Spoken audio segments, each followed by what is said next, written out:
Hai teman-teman, apa kabar? Hari ini kita akan belajar memilih bed dan karet yang akan kita pergunakan. Sebelum memutuskan untuk membeli dan menggunakan bed dan karet tertentu, akan lebih baik bagi kita bila kita terlebih dahulu mengetahui sifat dan karakter masing-masing bed dan karet yang akan kita pergunakan.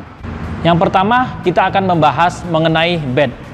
Bed saya kategorikan dalam 3 tipe, yaitu tipe bertahan, menyerang, dan tipe all round. Teman-teman bisa lihat di sini, untuk bed tipe bertahan itu biasanya ada tulisan def. Jadi ciri-cirinya ada tulisan def atau defensif. Dapat teman-teman lihat seperti contoh ini. Ini sebenarnya adalah bed tipe off, tetapi dia mempunyai tulisan pilihan dari def, all, min, all plus, off min, off, dan off plus. Jadi ini tipenya adalah off. Tetapi kalau tipe dari bed tersebut adalah untuk defensif, yang dihitamkan adalah def-nya. Selanjutnya untuk tipe menyerang. Untuk menyerang ada beberapa tipe, tulisannya seperti ini tadi, off. Jadi ciri-cirinya yang bisa kita lihat adalah di kayu atau bed tersebut ada tulisannya off atau off plus atau offensive. Untuk karet-karet butterfly, mereka juga mengeluarkan tipe-tipe dengan karakteristik tertentu, dengan tipe ALC-nya, ZLC, Super ZLC, dan juga Tamka 5000. Begitu juga untuk merek Xiom, mereka memiliki tipe-tipe AZX, ZX, dan lain-lain lagi. Selanjutnya untuk tipe all round, dia tulisannya adalah all plus atau all round. Jadi di kayunya nanti ada tulisan all plus atau all round. Jadi kita bisa mengetahui ciri-ciri bila kita membeli kayu tertentu, kita bisa melihat di tulisan di kayunya tersebut apakah tipe defensif ataukah tipe ofensif ataukah tipe all round. Selanjutnya yang harus kita perhatikan saat membeli bed adalah tipe dari gagangnya. Tipe dari gagangnya. Di pasaran ada 3 tipe, yaitu teman-teman bisa lihat di sini, tipe gagang ada yang ditulis FL. FL itu adalah singkatan dari flare. Flare artinya melengkung, ya. Jadi dari lehernya ini lebih kecil daripada ujungnya. Itu tipe flare. Ada lagi tipe ST. Yang kedua adalah tipe ST yang merupakan singkatan dari straight. Itu artinya gagangnya lurus. Jadi dari leher sampai ke ujungnya lurus. Itu tipe ST. Yang terakhir adalah tipe anatomi. Tipe anatomi itu artinya menyesuaikan dengan anatomi tangan kita. Dia biasanya di bagian tengah dari gagang tersebut menggembung. Jadi menyesuaikan dengan pegangan bed kita. Jadi untuk tipe anatomi yang di tengahnya menggembung. Itu yang harus diperhatikan. Dari ketiga pegangan bed tadi, yang sangat umum dipergunakan adalah tipe FL atau flare, di mana lehernya lebih kecil daripada yang di ujung gagangnya. Selanjutnya adalah karet. Karet bed memiliki 2 lapisan. Lapisan yang atas atau disebut top sheet, dan lapisan yang di bawah atau disebut sponge. Secara umum, karet dijual dalam bentuk lapisan top sheet dan sponge sudah menjadi satu. Tetapi ada beberapa karet yang menjual terpisah antara top sheet dan sponge-nya terpisah. Jadi tadi sudah saya sampaikan bahwa karet memiliki struktur top sheet bagian atas dan sponge. Untuk top sheet-nya sendiri masih dibedakan lagi mengenai arah bintik. Jadi ada 2 macam, yaitu arah bintiknya sebelah dalam disebut juga pimples in atau karet polos seperti yang sudah kita kenal selama ini. Yang kedua adalah karet dengan bintik di luar atau disebut juga pimples out, atau yang lazim kita sebut dengan karet bintik saja. Karet bintik itu seperti ini, teman-teman bisa lihat, ini karet bintik atau disebut pimples out, ya, pimples out. Sedangkan karet polos seperti ini disebut pimples in. Karet bintik sendiri yang seperti ini mempunyai 3 jenis. 3 jenis yaitu karet bintik panjang yang biasanya digunakan untuk bertahan, kemudian ada juga bintik medium, kemudian juga ada bintik pendek yang lebih sering kita kenal dengan bintik serang. Selanjutnya untuk top seat itu ada juga kita bedakan berdasarkan kelenturannya, di mana karet itu bisa bersifat tacky atau sticky atau bersifat lengket. Biasanya kebanyakan karet-karet Cina seperti ini, dia dilapisi oleh lapisan plastik karena dia lengket, takut debu, jadi ini sifatnya lebih lengket. Dan satu lagi adalah tipe bouncy, atau dari kelenturannya dia lebih mantul. Contohnya pada karet-karet Eropa seperti ini, dia tidak dilapisi dengan plastik, jadi sifatnya dia lebih memantul, agak kurang lengket. Jadi untuk putaran biasanya digunakan karet yang lebih lengket. Selanjutnya adalah spons. Berbicara mengenai spons, kita mengenal 2 macam, yaitu ketebalan spons dan kekerasan spons. Untuk ketebalan spons ada bermacam-macam juga, bisa dari ukuran 1,2 mili, 1,5 mili, sampai 2,0 sampai maksimum. Ketebalan spons ini bertanggung jawab untuk kecepatan. Jadi makin tebal spons, makin cepat bola yang dihasilkan. Tetapi tentu saja kontrolnya akan berkurang. Selanjutnya adalah kekerasan dari spons. Kekerasan spons secara umum ada 3, yaitu soft, medium, dan hard. Di antaranya ada beberapa pabrik yang mengeluarkan karakter antara soft dan medium, disebut medium soft. Ada juga antara medium dan hard, disebut medium hard. Kekerasan dari spons ini mempengaruhi putaran. Makin keras spons, dia akan menghasilkan putaran yang semakin sedikit.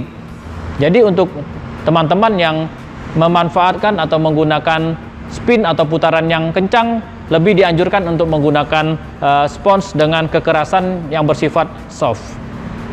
Berikut ini saya tampilkan tabel mengenai kombinasi penggunaan bat dan karet untuk pemain tipe menyerang dan bertahan saja.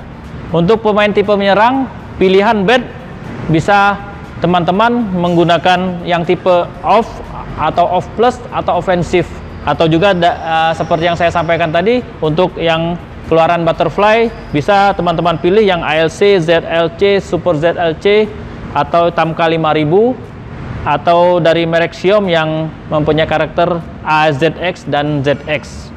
Ya, kemudian untuk pemain yang bertahan itu jangan memilih yang ini, harus memilih tipe kayu yang bersifat defensif atau juga off min atau offensive minus gitu ya. Kemudian untuk penggunaan karet bisa menggunakan kombinasi seperti ini. Untuk di forehand polos dan di backhandnya polos. Ini yang sudah biasa digunakan oleh pemain-pemain top dunia, kiri polos, kanan polos. Atau juga kalau mau kombinasi bisa di sebelah forehand kita gunakan bintik pendek, dan sebelah backhand kita gunakan polos. Pemain yang menggunakan kombinasi seperti ini adalah Mattias Falk yang dari Swedia. Atau kalau teman-teman juga yang berminat untuk menggunakan sebelah kanan atau forehandnya polos dan kombinasi dengan backhandnya bintik pendek, itu biasanya digunakan oleh pemain Itomima, pemain perempuan dari Jepang.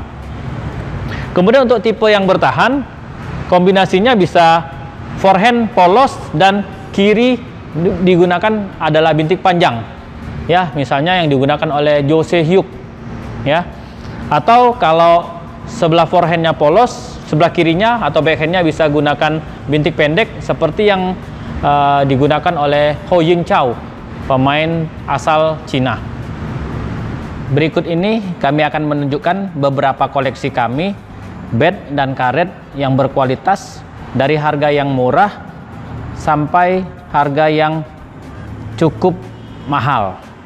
Yang pertama, bat ini ada yang mereknya Razer dan ini Loki. Ini harganya sekitar 100 ribuan kurang lebih. Lumayan berkualitas. Kalau Razer ini untuk pemain yang all round, yang ini untuk ofensif, untuk pemain serang. Ini karbon. Untuk tipe yang sedang, kami mempunyai koleksi Gewo Sensus. Harganya sekitar 1 lebih lah. Ya, ini tipe ofensif. Yang premium, kita mempunyai koleksi keluaran butterfly, yaitu Zangjike Super ZLC. Ya, ini lumayan harganya. Teman-teman bisa cek sendiri harganya. Itu dari bat. Kemudian karet juga yang murah. Ini kami mempunyai beberapa koleksi. Pertama, karet Razer. Harganya ini kurang lebih 50 ribuan. Ya, yang top Yinhe Mercury 2 boleh digunakan, atau kalau mau yang Kokutaku. Ini semua karet polos. Ya, karet yang berkualitas. Yang menengah ini dia Donic Barakuda, kesukaan saya. Yang lain kita juga punya koleksi Nanoflex dari Gewo, yang FT45 juga FT40. Kemudian yang premium barangkali ini juga lumayan, Hurricane Neo 3 Province. Untuk teman-teman yang menggunakan karet bintik panjang, salah satu yang top adalah Super Block. Untuk settingan saya sendiri, saat ini saya mempergunakan bat Sardius dengan karet di sisi backhand Donic Barakuda, dan juga di sisi forehand juga saya menggunakan Donic Barakuda. Yang terakhir adalah tips dari kami. Di sini kami berikan bagan, mungkin teman-teman bisa menggunakannya sebagai patokan. Tips yang pertama, kita harus terlebih dahulu memilih bat. Sesuaikan dengan karakter teman-teman sendiri, apakah mau menyerang, ataukah bertahan, atau all round. Sebenarnya all round ini mirip-mirip dengan menyerang. Kemudian juga jangan lupa untuk menyesuaikan gagang batnya, mana yang lebih enak untuk tipe FL, atau yang ST, atau yang anatomi. Sesuaikan dengan pegangan.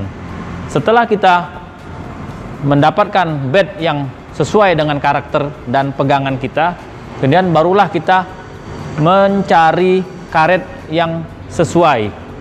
Untuk beberapa pilihan, bila teman-teman menggunakan kayu yang keras atau karbon, ya seperti yang saya pergunakan Sardius, itu kami menganjurkan agar teman-teman menggunakan ketebalan spons sampai 1,9 mm dengan kekerasan spons antara soft dan medium. Bila teman-teman menggunakan kayu, misalnya keluaran butterfly yang ALC, ZLC, atau yang ALL, ya mungkin teman-teman harus menggunakan karet dengan ketebalan spons 1,8 sampai dengan maksimal, dengan kekerasan spons antara, ya bisa digunakan soft, medium, ataupun hard. Kemudian yang terakhir, bila teman-teman mempunyai karakter melakukan permainan dengan menggunakan speed, lebih memilih karet yang bonci, yang lebih memantul. Tetapi kalau karakter teman-teman lebih menyukai putaran atau spin, misalnya suka spin gantung, teman-teman bisa memilih karet yang sticky atau yang lengket. Itu saja teman-teman pengenalan mengenai bat dan karet dan pelajaran kita pada kali ini. Semoga bermanfaat. Yang belum subscribe, silahkan subscribe. like, share, dan komen. Terima kasih.